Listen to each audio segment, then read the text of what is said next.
ingendo ko abakozi biciye mu buryo bwo kwandika hirya no hino barituye abana bariya, hanyuma muratugendera mbere muratubaza n'ibibazo bimwe bimwe byasaba ko tugomba ko dukurikiza amategeko.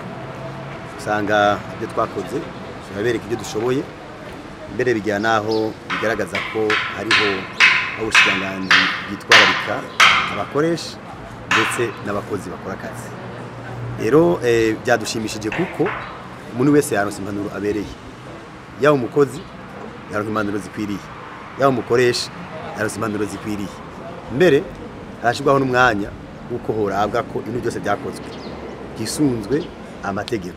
Nico kiba ari ciza cyane. Hama n'abakozi icyanyoheye nuko uno munsi bariko barumviriza abahinga babijejwe, mbere bakaba bavuze ati kumbe ko bimeze uko, reka tubanze natwe twihakanya turabe ibizovamwo ko byisunzwe amategeko. Rero naco twemera nuko uno moya twatanze tuzokana nabijejwe twisunze ibyo twagiye turakora muri kubu no muri kahise, dushireho kuri kubereye ushobora korohereza buri muntu wese kugira ngo bigende neza.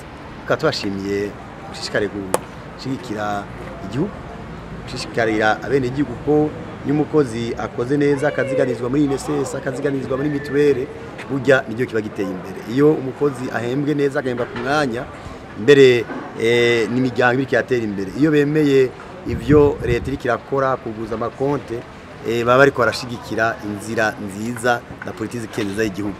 Mukaba mukoze kuko ivyo byatugoye ku ruhande rwacu, byinshi muri byo bigiye bitoreye inyishu, kandi twizeye ko n'imbere ari heza. Murakoze.